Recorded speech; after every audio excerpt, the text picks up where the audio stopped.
Get started. I had a rough weekend.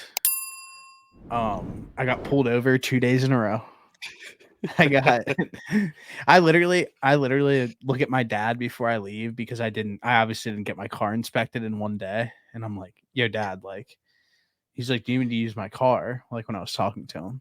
It's like, "Nah, I'll be alright." I was like, "If I get pulled over 2 days in a row, I'm just unlucky."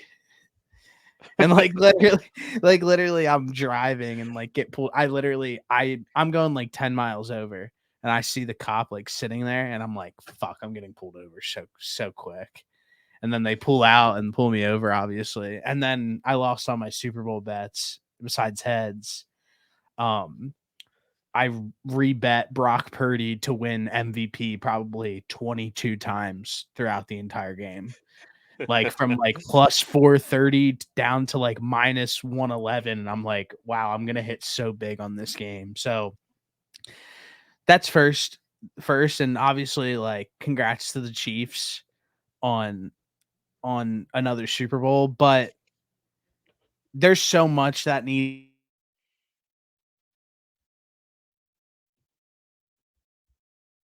You cut out. You Hello? cut out after Of you course. said congrats to the Chiefs. Of course, I had 8 Microsoft Teams calls, and they didn't buffer today, but as soon as I get on with you, it buffers. Anyway, I feel congrats to the Chiefs, obviously, on winning a Super Bowl, but I feel like there's a lot of storylines that came out after the Super Bowl that I think that are far more interesting and to talk about than the actual game itself that we are going to get into at some point. So the first thing that I want to talk about is and I'm not wearing sunglasses today, so it's serious because I took so many notes. I like want to be able to see them. First thing I want to talk about right now is, and I'm gonna go, and then you can react afterwards, or if you want to interject, just say it. Patty Mahomes versus Brady. At this point, in my opinion, there's not even a slight conversation to be had. If their careers ended after 6 years, like if Brady's career ended after 6 years and Mahomes' career ended after 6 years, yes, he would be he already is an all-time great, but yes, he would be the best quarterback ever. He has an incredible resume 6 years into his career. But like, let's talk about this like in a decade, whenever he actually plays out the remainder of his career. So this is what Mahomes needs to tie Brady, just to tie Brady on all-time stats. He needs to throw for 60,730 more yards, 430 more touchdowns, get 155 more wins, 18 more playoff wins, and 4 Super Bowls. Lastly, Will Compton had a viral clip that I actually thought was pretty decent. I don't know why Travis Kelce was a relevant name in there, but at some point, this is a strict thing that Brady did that is going to be implemented into every single GOAT conversation moving forward. Tom Brady left his coach that he had a ton of success with and went and won somewhere else. I'm not saying that Mahomes needs to leave, but at some point in Mahomes' career, which Andy Reid's not going to be around forever, he is going to have to go out, and if he switches teams or if Andy Reid leaves, be able to go and win another Super Bowl without that historic head coach. And then after all of that stuff that I just listed, then I'll be willing to have that conversation where it's like, okay, like, is he the greatest of all time? The Brady Mahomes comparisons at this point in Mahomes' career, other than him being like, before I say this, Mahomes is probably the best athlete in America. I mean, in any sport across the globe right now. I think it's pretty easy to say that Mahomes is like right now the most relevant, most young, most dominant like figure in sports. So I'm not saying that, but he has a lot to do before he's considered in that GOAT conversation. Yeah, I mean, I think everything that you said's pretty fair. I think we can only really I th- we can only really judge him off of what he's done so far, and he's done obviously phenomenal so far. Like the whole 6 year, 7 year thing for Mahomes Brady, like um obviously Mahomes has had a much better For span sure. of 6, 7 years, so however long he's been in the league. But I think at this point, like, do I think it is? I don't. I don't think it's unfair to have the conversation just because I think it's like interesting to talk about. I think the reason the conversation happens is because Mahomes is on a historical path right now, and like if he keeps this up, he will eventually pass Tom Brady. But that's a big if. Like It's a massive any if.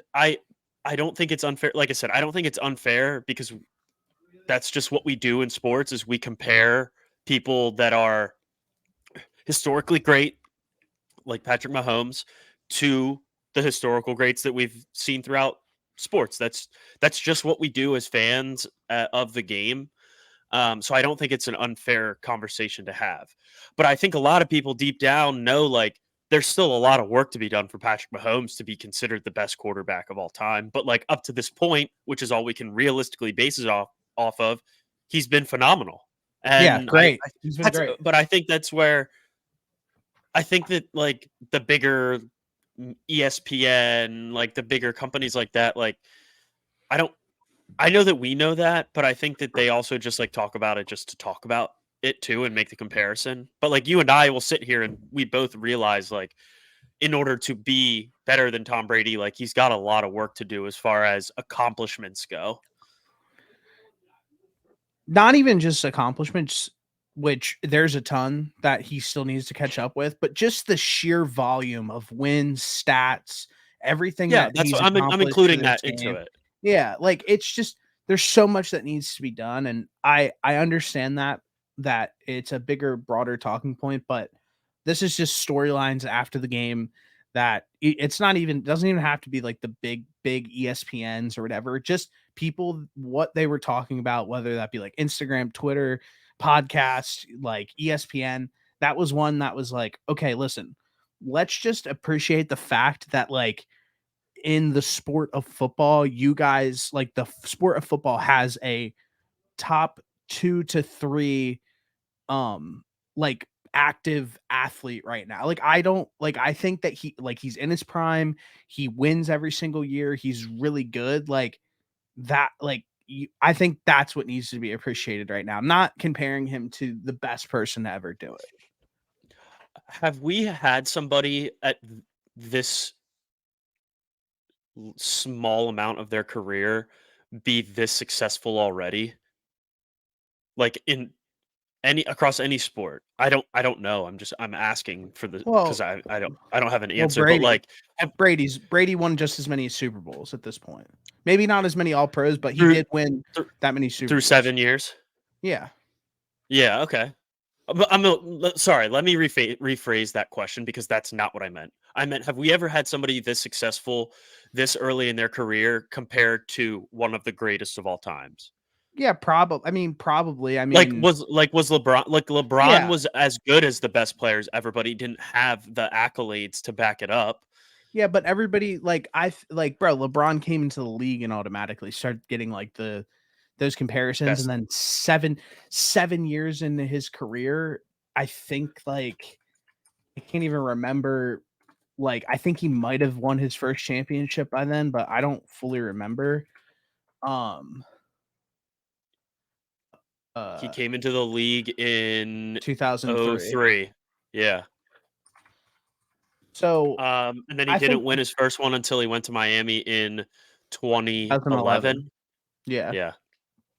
So I So mean, 8 probably. years, 8 years, but even then like in 8 years Mahomes already has 3 chips and is already being compared to the best ever. Like he has he has the skill and he has the accolades to back it up to be already at this point compared to the best player ever, Yeah, I which is think that wild. I don't think we've had that anywhere else, at no, I least don't know. from when I've been alive. Yeah, that's a good point. And like you said, there's just there's just a lot that needs to be done. That was my big takeaway from it, like from it all. So yeah, but I'm right with you. I'm not saying Mahomes isn't great or isn't anything. It's just like he needs to play his career right now, and then he needs to do it 10 times Again, over. Yeah, like yeah. again and again and again. So that's great. I think I think the two big things, one of them you didn't point out, but I think like two of the big things that he well, one, he can't do anything about it anymore, and that's beating Tom Brady in a Super Bowl, which he mentioned. But the other one I think is pretty important, like the without Andy Reid piece. So let's just say like Andy Reid coaches 3 more years, and that's probably what, a stretch. How old is Andy Reid? Oh no, I know people were even saying like after this year that they thought that he was going to retire. So That's what I was seeing too. So like say he wins one more Super Bowl in the Andy Reid era, and that puts him at 30, 31. mhm. I mean, he's still got to Andy play Reid's 11 more 65. years. Yeah, okay. So okay, we can just do 5 years. 70 years, he'll retire at 70. Say he wins one more Super Bowl, and then he's 32 by that point, 32, 33. He still has to play 9 more years without Andy Reid and would only have 4 Super Bowls at that point. Like, Yeah, it's crazy to think about.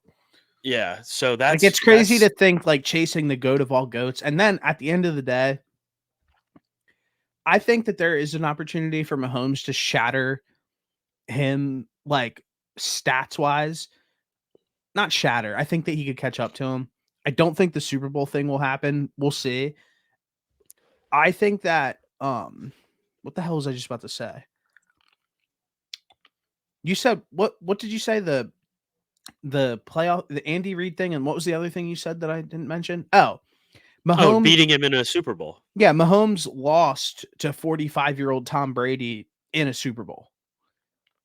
So, and somebody was like, another thing that I saw was like Mahomes. Somebody commented. It was like one of the ESPN guys. Somebody commented on Will Compton's video and was like, uh, Belichick or Brady never won without Belichick or something along those lines. It was like, yeah, but Belichick never won one without Brady. So like it was like people trying to downplay the importance of a coach is what I'm trying to get at in this situation where Andy Reid is probably one of the most important coaches in the NFL at this point. I think that's fair to say. So having one of the best like I think Andy Reid has elevated himself into the tier 1 of NFL coaches. I don't think that's a hot take. I think everybody can probably agree with that at this point. He's been balling. And what the reasoning of why he got there is because of Patrick Mahomes, but like the them together is what makes them special. Same thing with Brady and Belichick. Yeah. Because Yeah, I we agree. talked about this like just texting about it, and we'll do an episode on this at some point with the impact of Brady and Belichick and who mattered more or whatever. At the end of the day, Mahomes got Trubisky got picked over him. Um, Deshaun Deshaun Watson. Watson got picked over him. There's somebody else, and I'm forgetting. And Andy Reid saw him sitting there, had him sit out for a year, but knew he was going to be special. Same thing with Brady. Brady was a 6th-round pick, got picked up by the Patriots, and then once they played him, they stuck with him because they knew he was going to be special. So at some point, the coaching staff does play a major role in these decisions. Oh, sorry. The only quarterback that got drafted ahead of him was, Trubisky. yeah, it was Trubisky. Okay. Deshaun Watson was 2 picks later. Okay. Cool. Okay. Well, enough goat talk. I feel like we covered that pretty well. Now on to the Super Bowl. Like I said, congrats to the Chiefs, but I'm going to start with Shanahan because he blew a big lead as the Falcons OC 28-3 versus Brady. 2020 up 20-10 in the fourth, gave up 21 to lose to the Chiefs. That was Patrick Mahomes.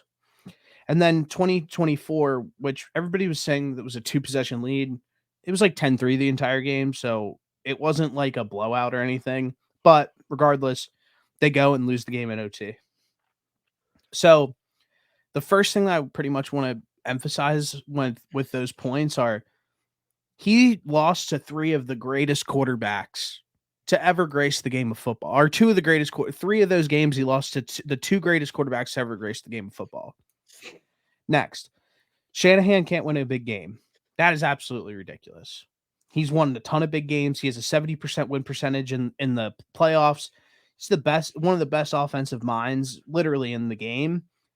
And he's been in 7 years, he's gone to 2 Super Bowls. It took Andy Reid 20 years to win his first Super Bowl. And the two teams that he got to the Super Bowl with is Jimmy G and Brock Purdy. So that's absolute nonsense. What any Shanahan hate at this point is just because you don't like him, and that's fine if you don't like him. He might rub people the wrong way. He's kind of a dick. I get that. But to sit here and say that he's not a good coach or he can't win a big game is complete nonsense. More to that point, the overtime decision.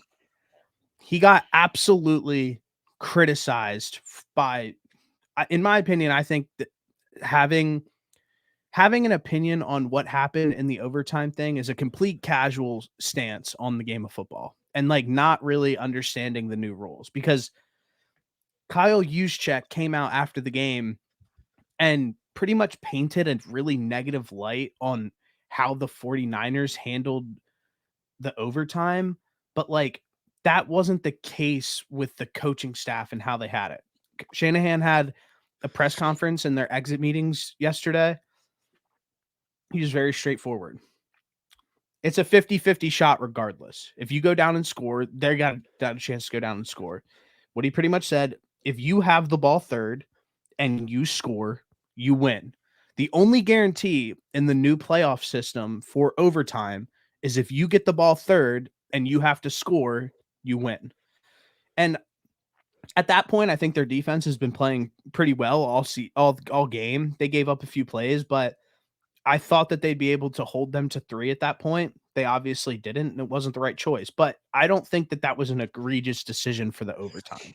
So you can run with that. Like my take pretty much is the Shanahan hate after that game of all games. I didn't really understand too much. I'll start with the coaching part of it. I think you have to win plenty of big games to get to the Super Bowl. So I'm like, right, I do agree with that. But it's hard to win a Super Bowl. Mm-hmm. Like I think we've fully established that. I still think Shanahan's a good coach. I still think 95% of the league would drop their head coach right now to have him coach their football club. And I don't even think that's 95% might be low. Yeah. The Andy Reid piece of it, I think Andy Reid didn't win his first Super Bowl until like year 13. 20 years. Something like 20 that. years. Was it 20? It was 20 years. Yeah. So like again, that just goes back to the fact of like it's tough to win a Super Bowl in the NFL. I think like the biggest miscoaching, I think like the biggest criticism that he deserves from the Super Bowl is I think that based off of what the players say and them not knowing the overtime rules, I think that is a coaching flaw that needs to be addressed. I think you need to make sure that the players know the rules, but equally, you're a player, you should know the rules too. So we sit on the couch. I was eating buffalo chicken dip and wings and sitting here, and I know the rule. Like they know they know the overtime rules. That Kyle Juszczyk quote was ridiculous in my opinion. It's a bad. I think that it makes the players. I mean, it makes everybody look bad if you are in that spot and you say you don't know the rules. But what was the other thing? The other thing that you were saying? Oh, overtime itself. Yeah, I mean, I don't have a problem necessarily like with with that decision. Like, I understand the mindset of, okay, we go down, score a touchdown, and we hold them. We hold the Chiefs, we win the game. If they score, they still have to go for 2 and get it. And if they do get it and they win the Super Bowl, props to them. Like, that's scoring a touchdown and getting the 2-point conversion is like the highest version of executing an offense in one drive that you can possibly do. An And then octopus. you stop them. Like I said, you win. They get the 2-point conversion, which again hard to do, and they get it. Props to them. But if they just kick the field goal and you get the ball back, then you're in a great spot. You can go down, kick a field goal, win the game, And win the game, yeah. and Jake Moody was actually looking good kicking field goals in the Mhm. Super Bowl, which he had recently been struggling with. So there's that. I think I just personally would I would want the ball second just so I know what I would have to do in order to win a football game. But that's just always been my mindset of it. But like I completely understand where he was coming from, and I don't necessarily think that like I'm indifferent about his decision. I wouldn't have Yeah. picked that, but like I understand it. The way that I viewed it, and you're probably right. If I got a gun pointed to my head, would I probably say I would take it second? Probably. But the way that I kind of viewed that decision was his defense was out on the field for so long in the second half that I thought that they kind of used it as an opportunity to be like, D, you guys relax. Like, let's get the D completely rested, hopefully, and let's see if we can make something happen on offense. And then when the defense comes back out there, let's hope that they're a little bit more rested to go against this offense. So that's the way I looked at it at the end. But I thought the people who were very overly critical of the overtime decision, it just seemed very, like I said, casual, because with the new overtime rules, the only guarantee is if you have the ball third, you can win the game on that possession. And that is the only guarantee currently in this new meta of overtime. The other thing that I didn't understand is the clock. Like you could just have a play clock. I don't think there's necessarily a need for like the regular game clock unless I'm Yeah. missing something. Well, what do you mean?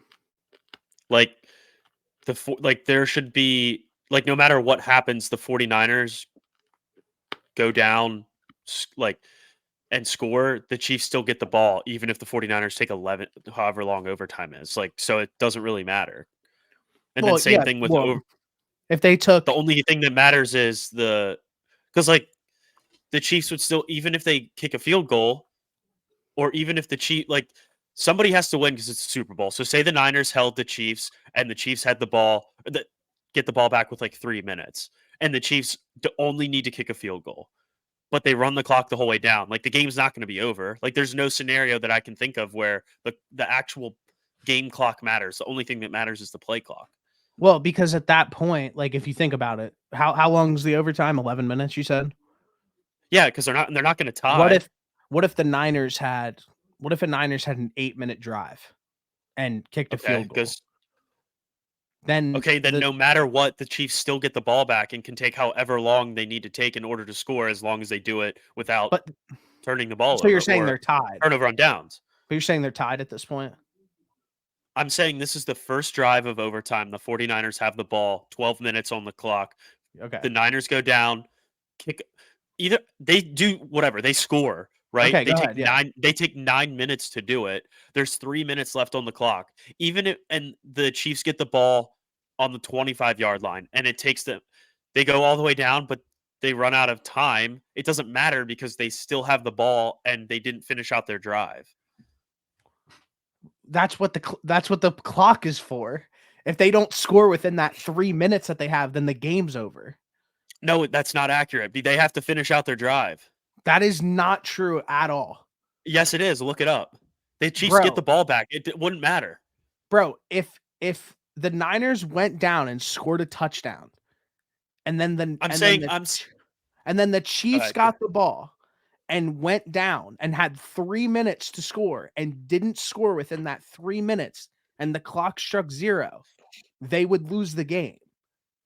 But they wouldn't. That means that they wouldn't get to fully execute their entire drive, and that's I thought what the entire reason for the new overtime rules were. But they have 3 minutes to do it. That's the point. Yeah, but That's why you still get the whole drive to try and score. And if you, I don't no, you don't. is Yo, it's bro, think of it as like any other, it's another quarter of football. So like if the if Josh Allen or if they scored and they were up 3 and the clock struck 0 in the fourth, the game's over. It's the same concept in OT. They don't need to just like, they don't get unlimited amount of time to try to go down and score a touchdown. That's why there's time constraints in OT. Like, what do you even there's nothing to Google. I'm looking at the rules. I'm literally looking at the rules. There is absolutely nothing to Google right now at all. If they tied it, like if the Niners went down and tied it, then they execute that, like, go for it. You're on like the 25 and it's college rules at that point. That's the new OT. The same. Second and fourth regulations also apply to the second. What are you was reading lied right to. now? I'm reading What the are you NFL reading? operations. That I'm is reading the you thinking that, no cap, is the craziest thing I've ever seen in my entire life. I still thought they had a legit, like, however long they could in No. order to score, as long as they didn't turn the ball over or like didn't get it on 4 and fourth out. down. No, Yeah. that's the point. That's like the point of having the time on the clock. So when the like good I mean, great makes sense example now. great In the great moment, example I didn't even realize that. great I example thought right you now. just When fully the got Chiefs, one time to score. when the Chiefs were snapping and the clock was running down and it struck 0, if they cracked Mecole Hardman on the 1 and stopped him and the clock was at 0, the Chiefs would have lost the game because they didn't call a timeout to stop the clock, even though they had 3 more downs to execute the play. So at that point, like, they were moving quick and they just went and ran it because I guess they felt like they had the look. But like if they stopped Mecole on that play, the game would have been over and the Niners would have won by 3. This doesn't.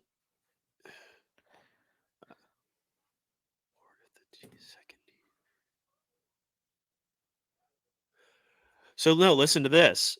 If the score is still tied at the end of an overtime period, or if the second team's initial possession has not ended, the teams will play another overtime period. That's exactly what I'm saying.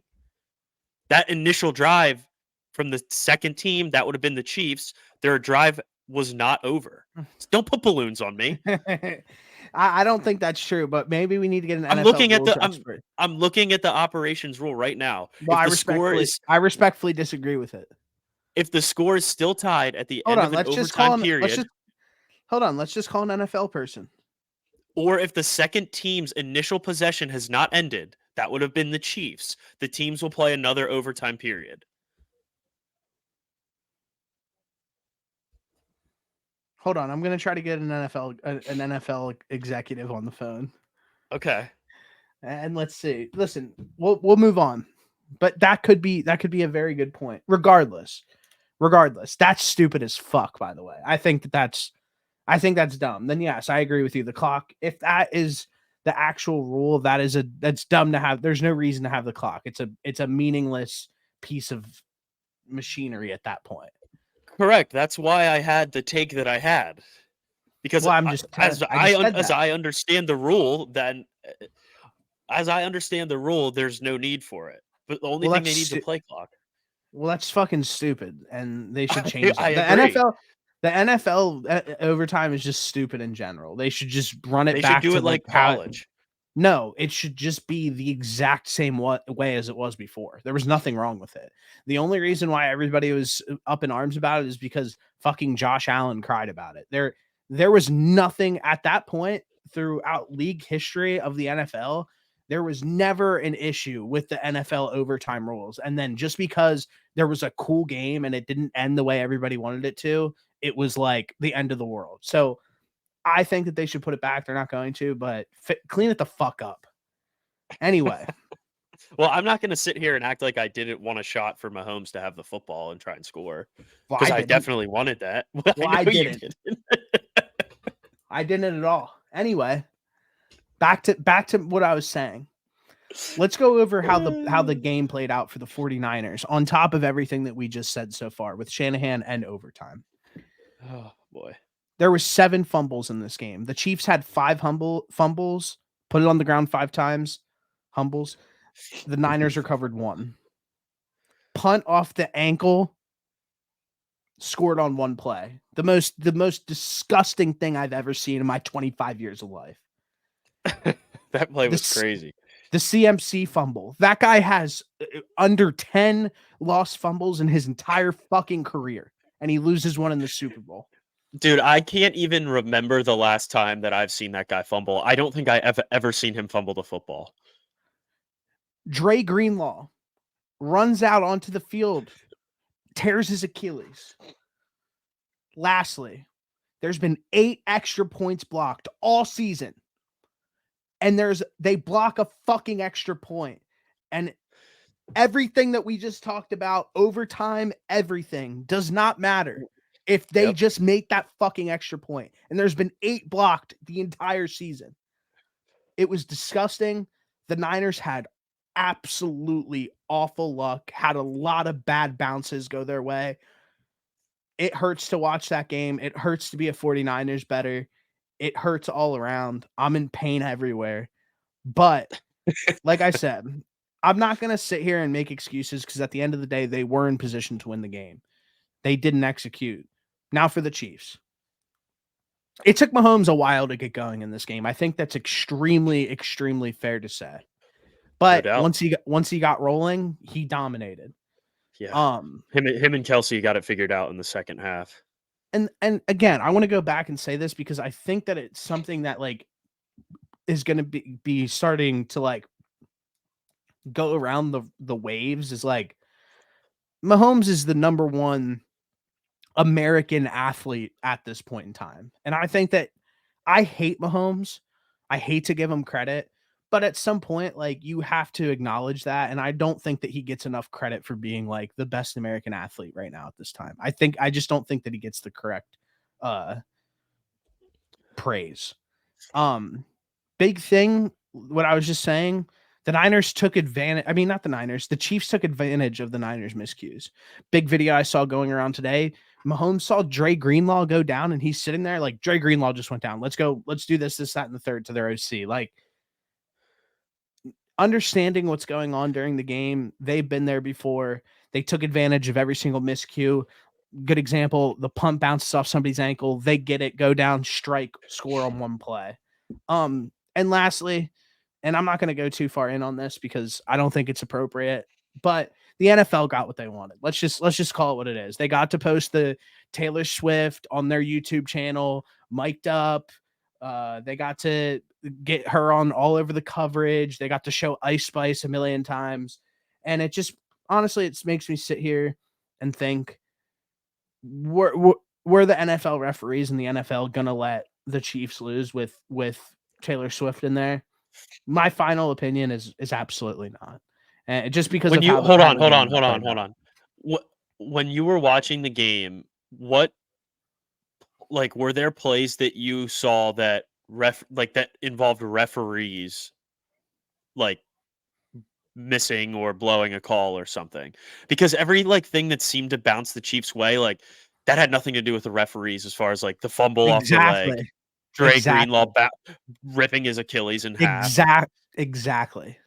Think But about like that. that's how do you what are you that Think doesn't about even it. make sense. No, just think about it though. It does. Because what would the NFL want? The NFL didn't want to make it obvious. They're not going to throw a How ton do of they do flags. that? They're not going to do that. Did they They what like sabotage them. did they pre-slice Dre Greenlaw's Achilles before the game? No, I just think, They listen, buttered the football on that punt? no, that's just what I think. I think that it was just obvious and they threw us off they're trying to throw everybody off the scent. Then like automatically after that, like fucking Travis Kelsey, there's an announcement today that Travis Kelsey's directing a movie. Like, what the fuck is that? So you're telling me that he had a Pfizer commercial, his podcast blew up, he's dating Taylor Swift, he won the Super Bowl, and he's directing a movie all in an 8-month period? Something's up. And listen, I'm like I said, I'm not going to get too into it, and you can think whatever you want, but I just think it's it's either everything's going right for that fucking guy, or he's there's something up.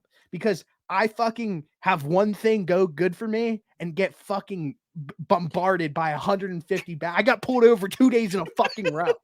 I was just gonna say, And then you Travis Kelce get pulled over back-to-back days. and Travis Kelce can't even fucking lose his fucking Super Bowl. And then literally 2 days later, he's directing a movie.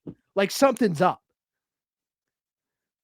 But like I said, I don't want to get too far in on that. And listen, I'm going to go get a water. You elaborate on what actually happened at the Super Bowl and whatever you want to talk about, and I'll bounce off of you. But yeah, that's it. Wow. That was definitely one of the great rants of our podcast so far in its young history. But yeah, I don't think the refs necessarily did anything. I had a couple things that I did see, like stat wise, that would have actually been able to back Stevie up if he would have known what I was going to say. But the fact that neither one of those, the Chiefs' offensive tackles probably got called for like the most holding penalties in the NFL throughout the season, and I'm not entirely sure they got called for one any time in the playoffs. They did. It was either a false start or nothing else. And you're telling me that who's the right tackle? Taylor? That guy sucks. I watched him, Jawan Taylor. I watched him hold when they played the Eagles like almost every 3 plays and barely got it called. The fact that he had a clean slate against a top 3 defensive end or a top 3 edge rusher, that is a legitimate red flag that you could have used to back up your theory. Bro, did you see the videos of Nick Bosa Yes. literally getting like Yep. it was like he was getting hugged and like spun around and like held like this? Like it was bad, but like I don't want to make excuses.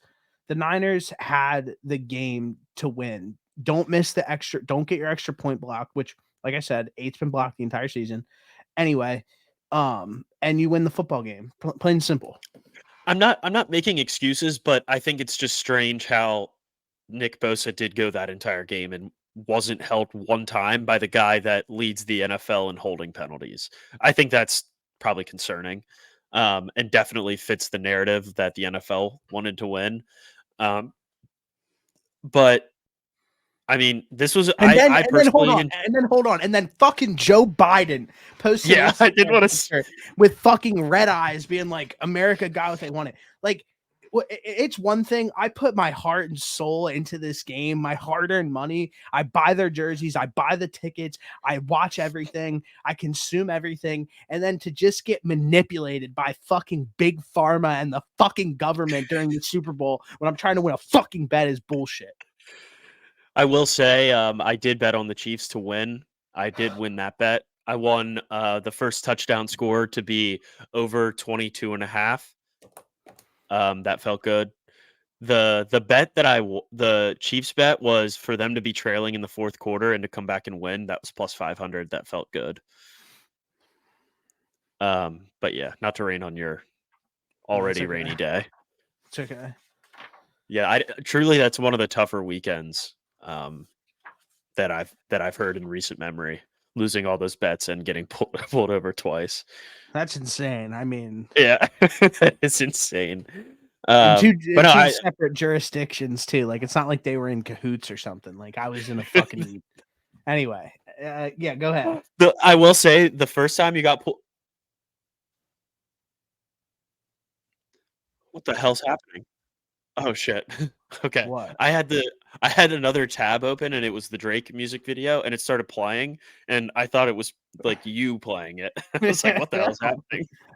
I was like, are you good? Completely threw me off what I was gonna so what, Saturday, I call my dad. I'm like, where are you? He's like, I'm in the parking lot talking to Stevie. And he gets home, or he's about to get home. I'm going to the gym, and I'm driving on the highway, and I look over to the left because I see a cop. And the next thing that I see is your white Volkswagen sitting there. I'm like, no fucking way this dude just got pulled over. That's so good, dude. I was like, where was this guy even sitting? Bro, he was on the left, he was on the right shoulder. I was on the far left lane and he just sniped me. Like, I don't know. Like, Dude, getting pulled over is like the worst feeling. yeah. And then the second day I get pulled over, like, I was like, hey, I got pulled over literally yesterday. Like, can you guys not railroad me? Like, please. They're like, we have no way of knowing that. And I'm like, well, can I They show you a definitely have a ticket? way of knowing that. There's What else? definitely records that they have Dude, to keep of I when they listen, pull I people already over. came That's a listen, load of shit. I already came at the government and a bunch of other stuff in this episode, so I don't wanna get canceled. I have a lot to We might not hear from you. yeah, I might get I might disappear, but, like, listen, I have nothing else to add, but, like I said, if you have anything that you feel like I didn't touch well on the Super Bowl or I didn't do a good job of highlighting the Chiefs, like, literally at all because I hate them, so if you want to do any of that, like, I think that'd be great, or if you don't have anything, we can move on. So I wanted to ask you about what you thought of Brock Purdy's performance because on First Take, I think it is, I saw Dan Orlovsky just like completely glazing him, and I think that he had a decent game, but I kn- the glazing that Dan Orlovsky was doing was kind of like I feel like it was unwarranted. I obviously get the Chiefs have a great had a great defense and they played really well, All-time but defense. but the fact that Orlovsky just kept saying like he played awesome. He was the best player on their team. He played awesome. He played awesome. I do think I that don't I do think that he was the best player on the 49ers that day. I do. I thought that he was the best player on the 49ers for the entire playoffs. When they needed something done, even the first game when he played shitty, when they needed him to go down and score and make a play, he did it. And I think that like and then the second game, I thought he played out of his mind in the NFC Championship. And then this game, I don't think that it was the cleanest Brock Purdy performance ever, but I think that he was doing enough to get them where they needed to be to win. Bro, you look if you like go back and watch the Super Bowl, which I did actually, bro, their protection up front was all time bad. Like I'm saying like the center played really bad. The left guard played really bad. There was a play where George Kittle didn't even look to his left and missed a block, and Purdy got blown up. And that led to him making some questionable throws or not being able to get things off in timing. So it made him look worse. Like, I think when Purdy did what he needed to do, he was playing really well. But the big takeaway for me in the Niners of like their weakest point was like I thought that their offensive line and their like pass pro like was really dog shit that entire game. So they weren't doing Purdy any favors because it was like, oh, blitz Purdy, blitz Purdy. It's like, yeah, blitz Purdy, but like if somebody's just not straight, just like not picking block it. somebody up, like But you're gonna get you can only disrupted. block so many guys. So that free guy sometimes I'm not like putting this on like good or Yeah, bad for Brock Purdy. I'm just saying like the scheme of things is as a quarterback, if there's a free guy, it's your job to know that he's a free guy and get the ball out fast. and I think he did do a good job of that. Is what I was gonna say next. I think at times where he was directing people and trying to get people in the right spot, the people didn't do their jobs, but the Brock Purdy hate is just confusing to me where it's like we're not expecting Brock Purdy to be Superman. He was the last pick in the NFL draft. I don't think anybody ever slightly thought like oh like that guy is At gonna what point? Hold on. At what point does has he established himself as a good enough quarterback that being the last pick of the NFL draft can't be used as an excuse anymore? He's dude. played in a Super Bowl. I don't think it'll ever. I mean, bro, 32 team or 31 teams passed on him in 7 rounds of a draft, and a lot. And I we know sit that here and it'll say, always come up from analysts, but, like, are and we'll we past the point where we think he's good enough that that point that that doesn't matter anymore because you can find good talent anywhere in the NFL draft, you've said this yourself. not at the like literally how often Obviously does it not often, but, like, there's gotta be a certain point where Like, it's an It's anomaly. It's like, what Brock Purdy has done and what he is going to continue to do is an absolute anomaly. And that's why I don't understand the hate. Brock Purdy can fall off in 3 years, and that's completely fine. What he accomplished in his 4 years is like he beat every single odd. So I do think that like it does play a factor when you're talking about this, where it's like every 31 teams skipped over this guy for 7 straight rounds, and we sat here for half the season and talked about how over half the teams need a better quarterback. And like I think that like you can insert Brock Purdy in a lot of systems and he would be able to manage those systems and play well. I do think that because he is a so smart guy. so as an NFL quarterback, I think you have an expectation. If you are a starting NFL quarterback, I think you have a bar of expectation.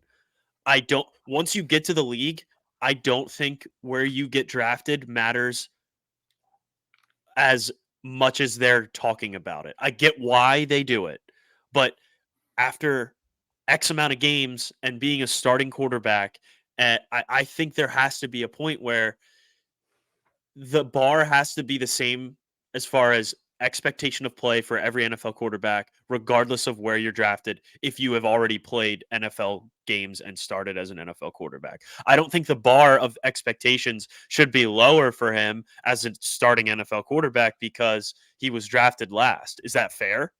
Yeah, I mean, yeah, he's playing exponentially above his there's guys that we sit here and make excuses for week after week after week after week. Like he is one of those guys that first round picks, top 5 picks that people sit around and make excuses for. Like he plays the game at a really high level and everyone passed on him. So he beat out a quarterback that they traded three future firsts for and took him at 3 overall. Like everything that he's done is going to be prefaced with the fact that he was the last pick in the NFL draft. Yes, because there has never been I don't know, I could be completely wrong on this. I don't think there has ever been a quarterback taken at the very last pick of the draft who took a team who has the winning percentage that he does through his first couple years of his career and has taken them to a Super Bowl. Like I just don't think that's true.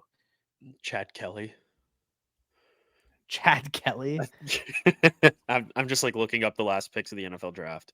So yeah, I I do don't like think Chad Kelly was the last person. I get what No, you're no, but my saying. whole my whole point is like, okay, this guy's a starting quarterback in the NFL. He needs to play to the which he has. I'm he has played up to the level.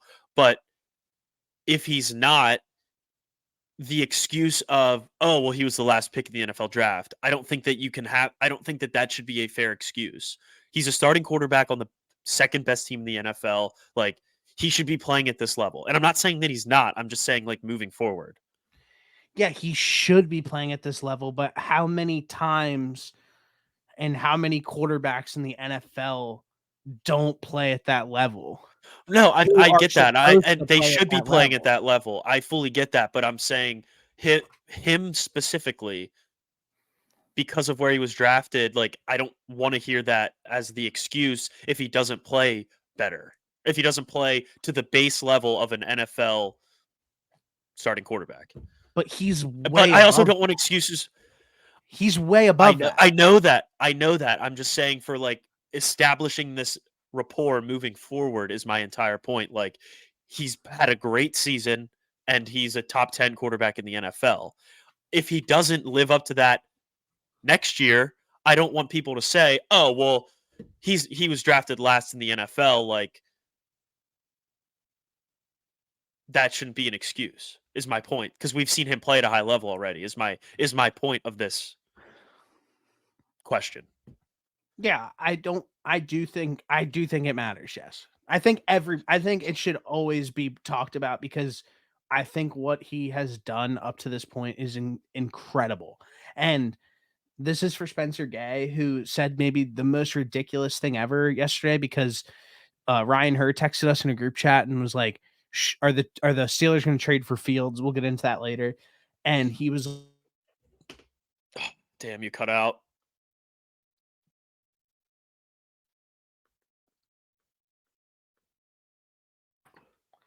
Ryan cut out.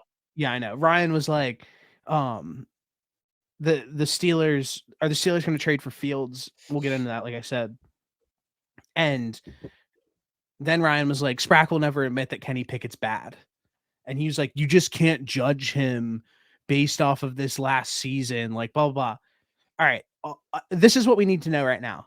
They played in literally 3 must-win games to end the season in the week before the last week of the season, and their playoff game, and they decided to roll with their third-string quarterback in Mason Rudolph, and Kenny Pickett was completely healthy.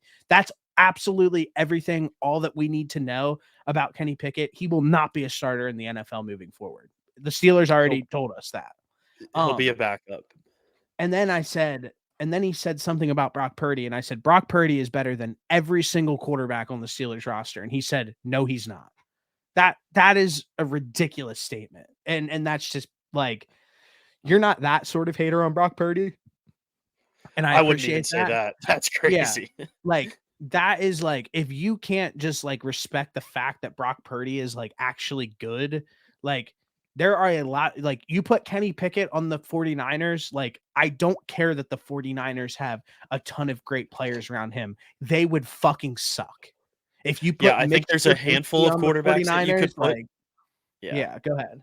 I was going to say, I think there's a handful of quarterbacks that you could put in the 49ers system that are on middle to lower level teams. And I don't think any Steelers quarterback is going to go in there and do what Brock Purdy did for the Niners at any point. 100%. And whatever. Listen, and we talk about this all the time. Fit matters in these things. Like, there's first overall picks that don't pan out. There's third overall picks that don't pan out. We talk about Patty Mahomes with Andy Reid, perfect fit. We talk about Brady with Belichick, perfect fit, perfect trajectory for their career. Like, that matters. So yes, Purdy is in the perfect situation that he could have probably ever got put in. And the reason that he got drafted, because they saw that was an opportunity with him, and then he outplayed his expectation and got the starting job. Not much more to talk about there, but yeah. I'm going through the list of the starting NFL quarterbacks, and these are the guys who I think would not be as successful as Brock Purdy in the Niners position. Jared Stidham. Fair. Anthony Richardson, I don't think would be as successful just because he's a rookie. We haven't really seen enough of him. Fair Aiden point. O'Connell. Yes. Bailey Zappi. Yes. Mason Rudolph / Kenny Pickett. Yes. Will Levis, Desmond Ridder, Bryce Young. Yes. Derek Carr, Daniel Jones. Yes. And Sam Howell. I might put Baker Mayfield in there, but Baker Mayfield's probably the cutoff. I mean, I think come on. I think Baker's really good, but I still think that Brock Purdy is better. But I think that Baker Mayfield would be like the last person. I think if you put him in there, he's like the closest one out of all those quarterbacks that would be as successful as Brock Purdy. But I don't think he would clear him. Other than that, I think what did I name? Like 12 quarterbacks? Yeah. And bro, I'm not sitting here saying, but there's also really good quarterbacks in the NFL. So I'm not sitting here saying that Brock Purdy is Cam fucking Newton prime. Like, I'm saying that like Brock Purdy is a very intelligent, smart quarterback that has a coordinator and a coach that know how to use him. Guess what? That fucking matters. So it's the same thing about like a receiver. Like, you see all these talented ass receivers that are in college that go to the league that don't get used correctly, and they fade out. It's the same shit in everywhere. So I don't even know what we're talking about anymore. So go ahead. We were talking about this Kenny Pickett, about Brock Purdy being better than everybody on the Steelers. But I do want to say this. A couple weeks ago when that video that Cam Newton put out about the game manager thing, I think we might have mentioned this before, but I feel like game manager like isn't necessarily the best word to describe like some of these, like Brock Purdy, for example. I think he is that, but I think there's like different levels to it, to being a game manager. like whatever the level is between game manager and like elite quarterback, I think there's probably like 5 guys that are in that space right now. Bro, I want like I don't maybe this is like a And I'm not hot saying it's a take. bad thing. I'm not saying it's Yeah, a bad thing at all. if I'm creating a team currently, like that is probably like what I'm going to like be looking for. I think so. I mean, if you have somebody who limits their mistakes, they're going to be in a better opportunity to like win. And like obviously you want the guy to take shots, but like I don't know. I just think that like I don't think that a game manager is like a bad thing. Like I don't know. I just what I think. Yeah, I don't think it is either, but I think that there's like a little bit more to that than just that like Brock Purdy and like a couple other guys are like a step above that, but they're not like the elite guys is kind of where I'm at. Like to be honest, I think Jalen Hurts is in that middle, like that little section between elite quarterback and game manager right now. Dude, Jalen Hurts reminds me a lot of Kenny Pickett. Okay. Well, you just ruined it. Yeah, I'm just kidding. No, I'm just kidding. No, I agree with you. I definitely agree with you. I think that like, dude, it's just everything that matters is coaching. Look at Jalen Hurts' coaching that he had last year, and he was Yeah. amazing. Then he gets put in a bad situation, a universally bad situation where everybody was like, "Holy shit, this coordinator sucks so bad." Yeah. And then Yeah. he's not playing well. Like, you know what I mean? Yeah. Yeah. We've talked about just how important coaching is. So um you wanted to talk about your um Justin Fields prediction. I want to hear what you have to say about this Hold on, let me send this text. because I have an inside source to Justin Fields that I'm gonna have to reach out to. Who? I can't say it on camera. Why? I don't want to lose my sources. Um, this isn't a Justin Fields prediction. This is a first overall pick conspiracy theory. Yeah, let's hear it. So Well, he's involved in that. yeah, he is. I think the Bears rolling with Justin Fields this upcoming season is the worst kept secret in the NFL right now. Like they can say whatever they want. I don't think any other team believes them actually that they are going to hold on to that number one overall pick. These are the reasons why they kept So Eberflus. you think you think they are going to trade their number 1 overall pick? Absolutely. Okay. Go ahead. I just wanted to. Absolutely. I think that they're going to try to trade. I think they are going to successfully trade the number one overall pick. And I'll get into that. These are the reasons why I think that the Bears are rolling with Eberflus. I mean, rolling with Justin Fields and trading the number one overall pick. They kept Eberflus. A big hire that went under the radar that not that many people talked about is Shane Waldron. He was the passing game coordinator for all those Rams teams when McVay's offenses really started to buzz around the NFL. We're putting up a ton of points with Jared Goff, and they were high scoring and exciting. And he's obviously, lastly, known for revitalizing Geno Smith's career, who was Mhm. literally dead in the water. And he made Geno Smith a legitimate all pro with the best passer rating and completion percentage in the entire NFL. Yeah, that guy's good. Another reason Fields has shown flashes. I know like people don't like him, but he has shown flashes of being a very competent NFL quarterback.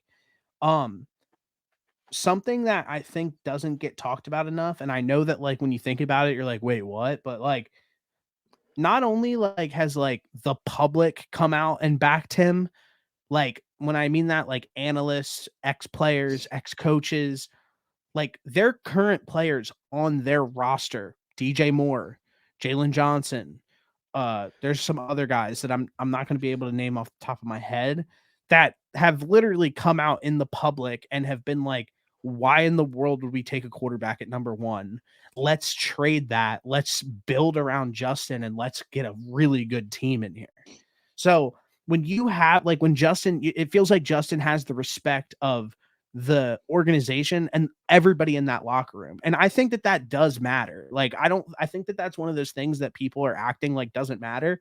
But like, when you have somebody who commands the respect of an entire locker room, that guys are in that locker room want to play for you, that matters. You can go and get Caleb Williams and people might fucking hate him because he's on the front of GQ in a dress. Yeah. Yeah. Sorry. Why would they do this? This is in their best interest. Like I just said, they're gonna build a team. Like, bro, think about if they draft Marvin Harrison Jr., draft a really good O lineman, sign Saquon Barkley. That team's scary. Yeah. Automatically, that team's really scary. They have a ton of weapons. Their defense is deep. They've re-upped on new coordinators. That team's scary. So why do I think the first pick is on the move? And why do I think they're they're not they're in a position right now where they came out with some sort of press release that was like, we're unless if we're super blown away with an offer, we're keeping that pick. Because I think every single team that has reached out to them, and I think it's a short list. This is the short list that I've come up with of teams who are in a position to or are going to trade for the first overall pick. I put Falcons, but I put a question mark next to them because I'm not 100% sure that they're going to trade for it. I put the Vikings. I think that they're in very key spot to go and trade for that number 1 overall pick.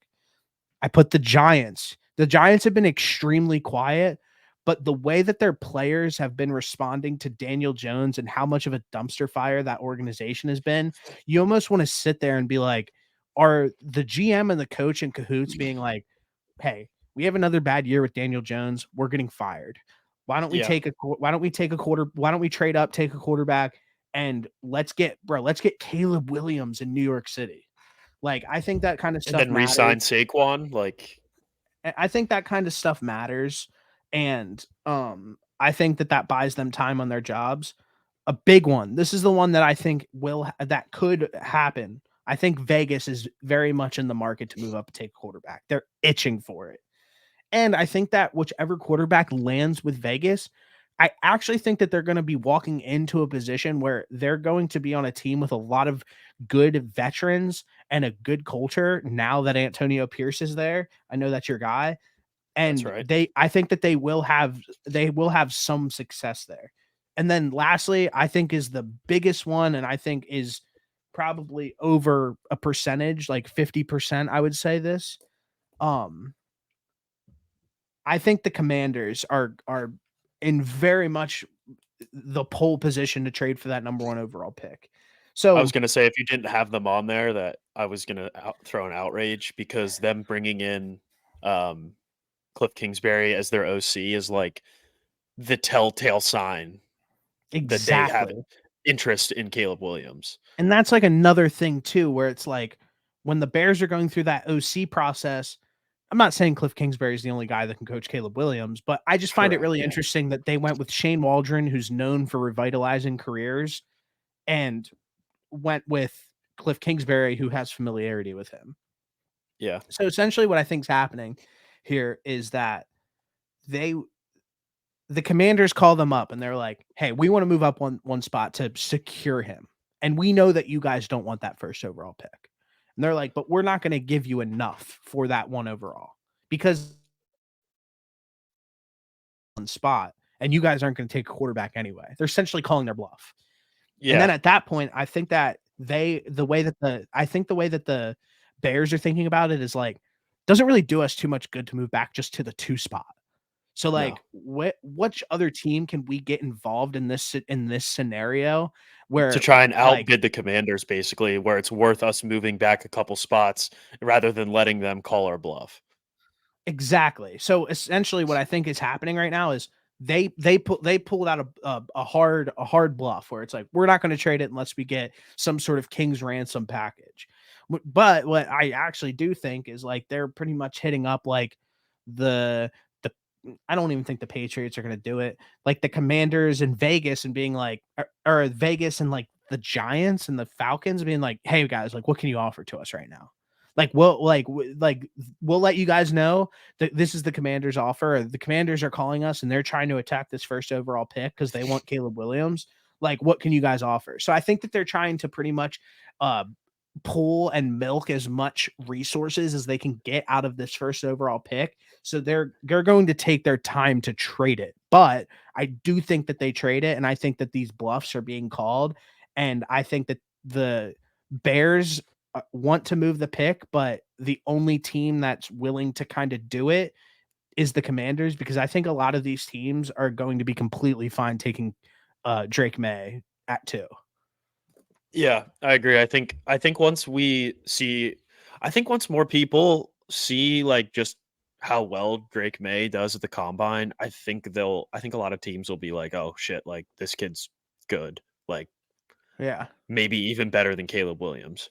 So, the one thing that like there's always so much smoke and I think but like where there's smoke, there's fire. So, it'll be interesting to see like the things that start to pop up over these next couple weeks. Like everything that you said makes sense to me, especially from like we're gonna keep like the number one thing when though actually the only thing that doesn't like make sense to me is the like you have a guy that can be your franchise quarterback right away or within like 2 years Who? and Oh, in this draft. it yeah, yeah, in the draft, like, you'll Okay. know like, you know right away, like, that you'll know right away if Caleb Williams or, like, Drake May is gonna be your guy, I think. Yeah. Um, but when it comes to, like, the Justin Fields, like, my only thing was, do you think you should feel more confident about him being your starting quarterback than I don't really, like, have a rest of that sentence, like, I feel like they should be more confident And in Caleb Williams? No, no, no, no, no. I feel like they should have a better idea right now as to Justin Fields being your starting quarterback, like if you're going to trade your pick or not. Because like it doesn't seem like they've been very committed, and I get that that's probably just because they don't want to play their cards. But Yeah. like you should know after 4 years, like, hey, is this guy going to be our guy at, for for the long term as our starting quarterback? And the fact that they don't have like a full answer to that yet is my only concern. Does that I make think sense? yeah, and we've talked about this in the past. The Bears are in a really, really crazy situation because they Agreed, absolutely agreed. fleeced the Panthers. So it's weird where like I think I said this like a few weeks ago when we previewed every single team and their and where we would want to work pod was like they are in an unprecedented situation where like even Justin Fields understands. Like, you know what I mean? Like, you saw Yeah, him after the last game in Soldier, like dapping up the fans, like saying goodbye. Like, bro, at the end of the day, like it's a business. And like I personally think that inside that building, they have a plan and they know what they're going to do. And I think that's why I said, like, I think them keeping Justin Fields is like the worst kept secret ever. Like, I think it's yeah, very obvious. yeah, and, my other thing is, like, if you have any sliver of doubt, I feel like you should take a quarterback, regardless of who that is, because what are the odds that like, Justin Fields ends up being okay? What are the odds you get the number 1 pick and are in this spot again where you have an opportunity to pick, like, 2 potentially 2 potential, like, absolute locks at quarterback? You Like, don't how know, but often like Yeah, that's how the thing, often like, it's such a but like fine line. but like But then again, you how know often do you find an NFL quarterback like in Justin Fields that say he does translate? Like, it's but such a like risk either way. we just had the conversation 15 minutes ago about Brock Purdy. I think like the Brock That Purdy model is an but getting lucky extremely is very unrealistic too. but do you think that with the correct coaching and the correct weapons around Justin Fields that he can make more of an outcome and be better than Brock Purdy? Because I do. I think so too. So But that's so that's the the issue is forming the correct weapons and correct coaching around him is also equally as hard as determining if you have a starting quarterback that you want to move forward with or going and drafting a quarterback in the draft. and that's where What do you that's think's where harder? What do you think is That's harder? where I think it's way harder to just bro, all these quarterbacks are complete crapshoot. Like it's so obvious, and that's why, like this past season, that I all think those points coaching's that just as equal as a crapshoot. all I mean, not really. Like there's proven guys that have come into the NFL who succeed with these types of guys. And that's why the Shane Waldron hire in this entire situation is the biggest hire of like the tell-all sign of this situation right now. Where it's like, can we get like where the organization might have some slight hesitancies about Justin Fields, which if they brought in Caleb Williams, they're going to have some slight hesitancies about Caleb Williams too. Every quarterback that walks into the building that's not named Patrick Mahomes, you have slight concern about. That's the name of the Yeah, game right now. So, yeah. um so like you hire people who can elevate. So you have Eberflus who elevated the defense and proven and kept that locker room in check last year. You kept him when the easiest thing and that everybody wanted them to do was fire him and bring in Harbaugh. That's what everybody wanted the Bears to do. Fire Eberflus, bring in Harbaugh. They didn't do that. They stuck with Eberflus. And then Eberflus was like, let's go get Shane Waldron. Shane Waldron left the Seahawks because Pete Carroll got He canned, left. Yeah. and he was there was pretty much like, okay, like is Shane Waldron going to be a finalist for some of these head coaching positions? Like probably. It ended up not happening, and then he goes to Chicago to be the OC because you don't go and take a job if there's not a clear plan laid out for you. And I think that clear plan laid out for Shane Waldron is, hey, we have this first overall pick. We're going to shop the hell out of it, but prepare yourself for this upcoming season to coach Justin Fields. I think that it's equally as I think the pitch of, hey, we're gonna get Caleb Williams could equally be sold to Shane Waldron as well, too. I think they're both I think Shane Waldron's gonna be good no matter what, just because I think he's done a phenomenal job and as a coach, but I think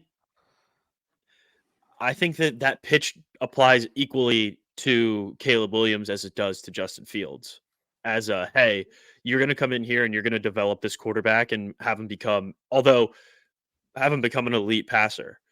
I think that that can be sold to him about either one of those guys. Yeah, I agree with you, but like I said, It fits Fields the narrative for them yeah, keeping Fields better. I get that. But that's why I think it you plays out equal like well for both.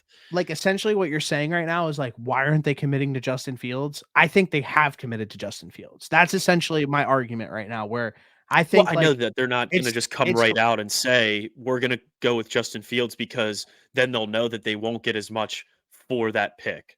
yes, That's what it exactly. comes down to. And on top of that, like they've had people convey the message for them without the front office having to convey that said message. You feel me? Yeah. Yeah, So I'm following you. essentially, with that being said, complete hypothetical, but who do you think trades up and gets the first overall pick? I was kinda trying to look around at, like, draft capital. Um, I I mean, everything in my mind is, like, telling me Commanders, but what you mentioned earlier about the the Bears just saying, "Hey, does it really make that much sense for us to not get that much and only move back one spot?"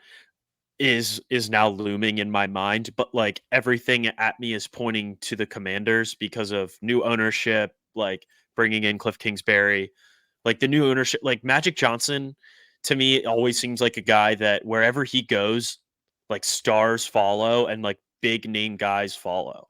Like, that's just how Magic Johnson operates, i.e. the Lakers, i.e. the Dodgers, now the Commanders. Like it just feels like Caleb Williams, the guy that everybody's been clamoring about for 3 years, like would go to the Commanders and be a part of that.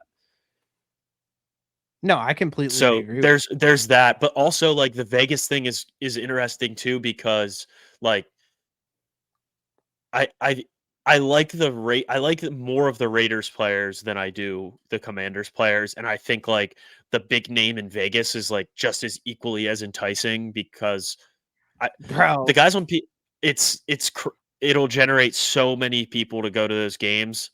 Just got a new stadium a few years ago. Like, just now they have a new head coach too. Mhm. I think they bring in Caleb Williams, they bring in Brandon Ayuk, and they might be in business over there. I didn't get that. I didn't get that lineup. I didn't get that lineup at all. Did I you was see you confused. saw his brother tweeting Yeah, or yeah. I was like so confused. Like like I remember like and then in his exit interview today, he was like, What makes the most sense to you?" He's like winning a championship. It's like, okay, like sounds good. Then you're gonna come back to the Niners. Like, bro, I think that there's just like think about how emotional you would be for a goal that you've worked on since you've been a high school kid to your adulthood being right in front of your face and having it absolutely yanked in front of you. Like you probably feel like that is literally your lifelong achievement and your lifelong goal and it gets pulled out in front of you, you're going to not be in a good headspace for at least a few weeks. So like Correct. so like Correct. I understand like where Brandon Ayuk's coming from. If I had any advice to him, tell your family to shut the fuck up because they matter Yeah. zero in this situation. And it Yeah. sucks to have to see like in my opinion, it just sucks to have to see like people who don't have absolutely anything to do with this situation be like, yeah, like we going to go play for the Raiders. It's like you're not Yeah. actually Yeah. going to go do anything. So Yeah. shut the It's fuck like up. Micah So Parsons' brother too. yeah, like it's just like it's just like it's just like a bad look. Like it makes the not for Brandon Ayuk. I don't think it makes Brandon Ayuk look bad at all. I think for the person who wants to involve themselves in the situation, it makes you look like a complete loser. Yeah. Yeah, I thought when I saw that, I was like, well, I mean, maybe I could see that happening because like they don't really have like a number one wide receiver. So like he would get the ball like every play, but also they're nowhere close to where the Niners are as far as the championship timeline goes. So I thought that was funny. But No, I completely agree with you.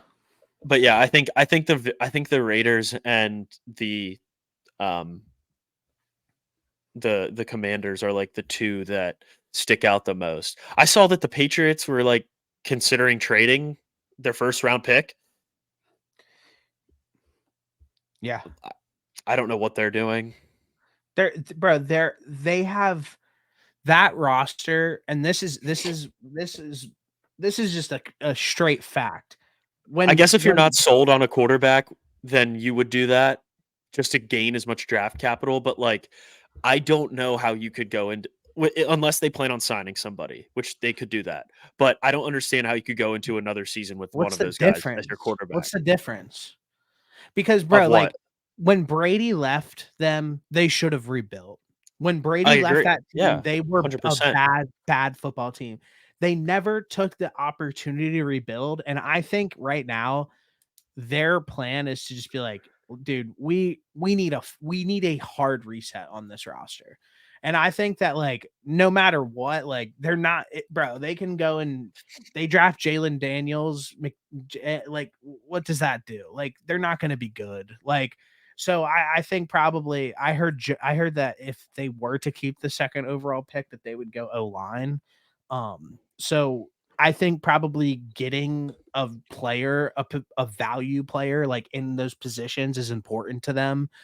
Whether that be an all-star O lineman and then like start to build up through that. But bro, they're years out from being relevant again. And I don't think any of the quarterback, even if they traded up to number one and got Caleb Williams, like they won't be relevant still. Like they're gonna He be would just bad. be running around for his life throwing to traffic cones, basically.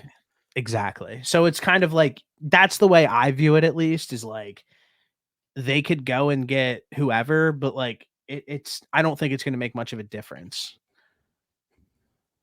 So your take is you think it's smarter to build I mean, and this is what the Eagles do, like, they build through the trenches first. I'm assuming that's, like, kinda where you think the Patriots should go? 100% because like they because need help on the O line, and then they just need to get some type of receiver in there. and they need to get younger. The last thing that team needs to worry about is a wide receiver. Like I know that that's important to like get people who can catch the ball, but they need O linemen. They Yeah, need they I need think to O get line's probably they need number to one. get younger at their edge rusher position. Even though Matt Judon has been good for them, he's older. Get younger at their uh, edge rush position, and then they need a quarterback. I think that's the big three for them at this point, and then everything else I think would fall into place. Trading Judon seems like the smartest thing for them at this point to What can you get somebody for that's him? like, I don't know, but something. Like, what's the point of like him staying if he wants to win a championship? Like, he's not anywhere close on the Patriots. He still has probably like 2 good years left in him, and even in 2 years, like the Patriots still won't be there. So, like, try and get something. I don't know what his contract looks like, but it feels like the best move for him is to try and go play somewhere that has a chance to play for a championship where he's like actual significant impact on a team. No, you're completely right. I mean, it's a low hanging fruit, but seeing him go back to Baltimore would be sick. Yeah, I mean that would make sense too. Like their timeline as far as Super Bowl matches up more than Real the quick, Patriots. real quick. We saw a report come out this week, and I said this in the middle of the season that Justin Jefferson will not sign a long term contract until they figure out what they're doing at the quarterback position. Yeah, you did say that. We lost him. What the fuck, dude? What's the last thing you heard? That he wouldn't sign a contract until they figure out what the Vikings are going to do. What they're gonna do at the quarterback position? I think the hottest name on the trade market this offseason, 1,000,000% over, is gonna be Justin Jefferson. So that's another wrinkle that can obviously get thrown into this entire equation, but I don't think that, like I said, it's kind of the Vikings are in a weird spot too. That reminds me a little bit of like the Patriots, only they never win, where they have really great coaches, but actually need to get talent in the building, like plain and simple. And like Kirk Cousins is good, but like at a point, like you need to not have Kirk Cousins in the building because you know who Kirk Cousins is. And I Also know coming off that a torn Achilles. yeah, so I think it's one of those situations where you've Kirk's been in the league forever. Kirk's gonna go to a team and be successful. I know he will be. But like the Vikings are, I feel, at a point where they They have gotta go. Yeah, some decent O linemen. They have bro, Jordan Addison, he proved that he's a dog. Like yeah. all He can jokes be a aside, number one. yeah, He like can be a number one. yeah, he's proven that he could be a dog. Fucking Hawkinson went down at the end of the year. He's probably going to miss majority of the season. And then on their defense, they pretty much sold the house. They're not going to sign Danielle Hunter because re-sign Danielle Hunter because he's a little bit older. And then Harrison Smith's really old. Like they need play. They same situation where they need to rebuild. They have their coach. Like, I mean, I think Flores will probably end up leaving, but they have their head coach of the future. He's not going to go anywhere. Get him somebody that it makes sense to coach him up. And like you want to talk about somebody who would make a I think that any of these young quarterbacks that are in the draft right now, like Jaden Daniels or Bo Nix or like any of these guys, which I don't love Bo Nix, but if you can land with the Minnesota Vikings with that offensive scheme and with him as a head coach, I do think it's going to make a very big difference. Yeah, I like the Vikings for some of these younger guys too, just because I think they have a really good coach in place as far as like we haven't we don't really know. I mean, we know what Dan Quinn is in Washington. We don't really know Gerard Mayo. Not or Cardinals don't need a quarterback. Chargers don't need a quarterback. Like I'm unsure about the Giants. Like I don't. Who knows what they're gonna do? And then Tennessee, like same with them. Like the Vikings have a solidified head coach that is offensive minded and has proven that he can dial it up on offense. Like if I was a young guy, that's like where I would want to go out of some of these other spots, I would say. Just because there's more continuity there, there's more what you're getting into. It's even though you're probably not going to be that good because they're going to have to get rid of players, I would still rather have go into a spot where I know that the head coach is competent and is Not going offensive mind, anywhere. Yeah, like offensive you minded and not say it going all the anywhere. time. That's something that you say, like, where it's like, man, like these coordinators, like it sucks to see an O Go, coordinator go. Like you have that guy, so like he's not gonna yeah, go anywhere. Like he needs a quarter. Like it's almost getting to the point where like they deserve he deserves better than what he's getting. And I'm not dissing Kirk because he's really good, but like now that the situation occurred where he tore his Achilles, you need to do something. yeah, yeah. Kirk Cousins is also how old? 34 probably. 35. Yeah, he's 35. 35. Like this guy's probably got, especially coming off a torn Achilles, maybe like 4 more years. Maybe I would say that's Maybe. like the.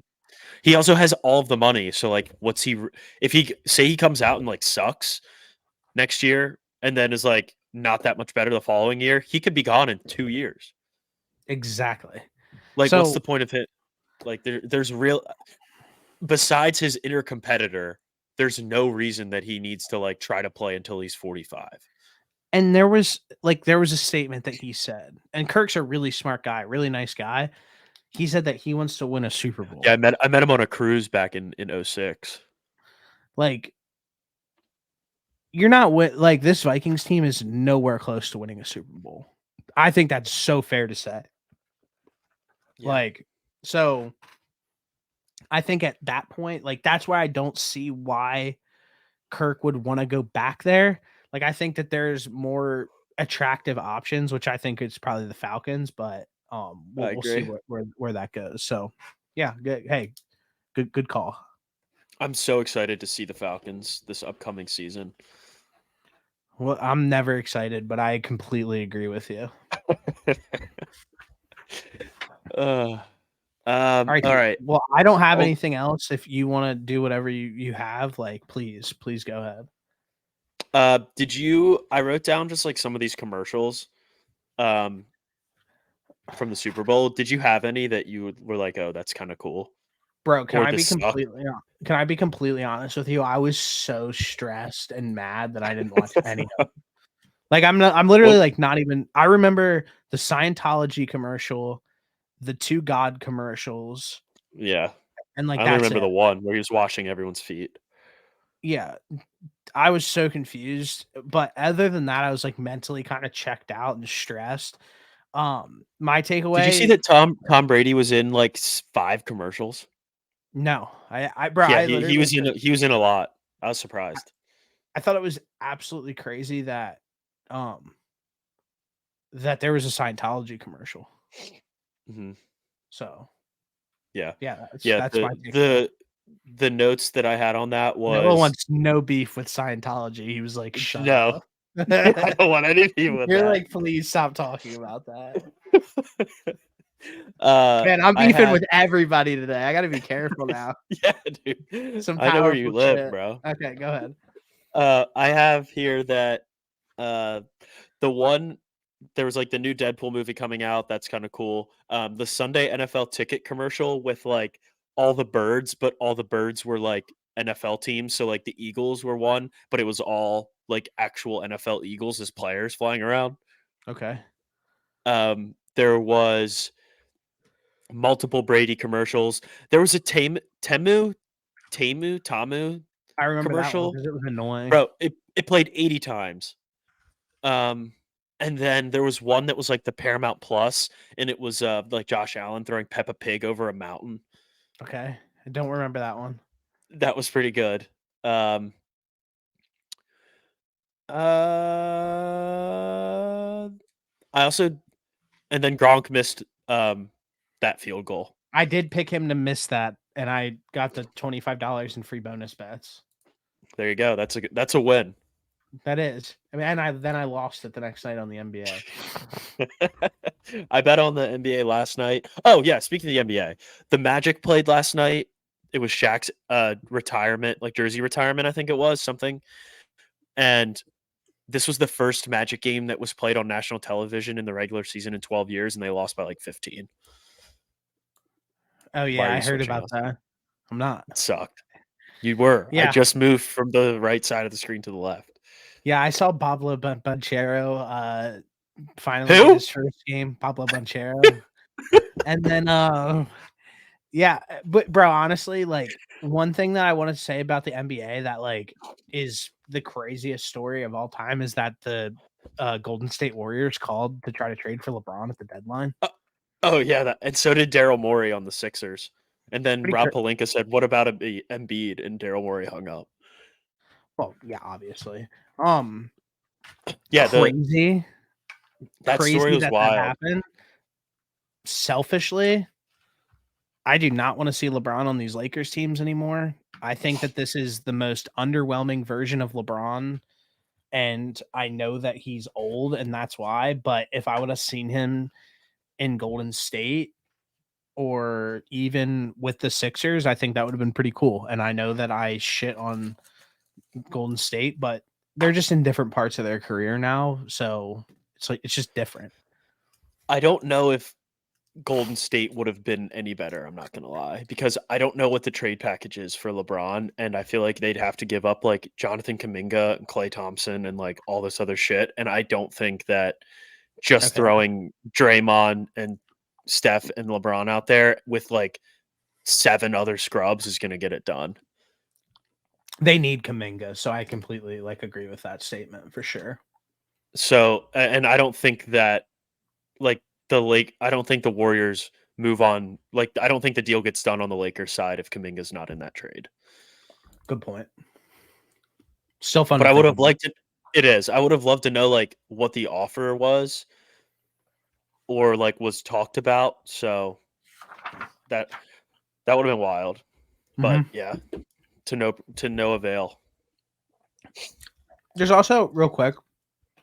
There's also a part of me that thinks that that story is completely fake because the NBA trade deadline is during Super Bowl week, and this year it was so stupid and so dead and so boring that It was. it almost feels like some story needed to be manufactured to try to create some buzz around it. So I also kind of believe that it could be fake. Yeah, it easily could have been Brian Windhorst just like trying to flex and he maybe heard like the slightest rumor that it was talked about and Mhm. maybe not even any actual substance to it.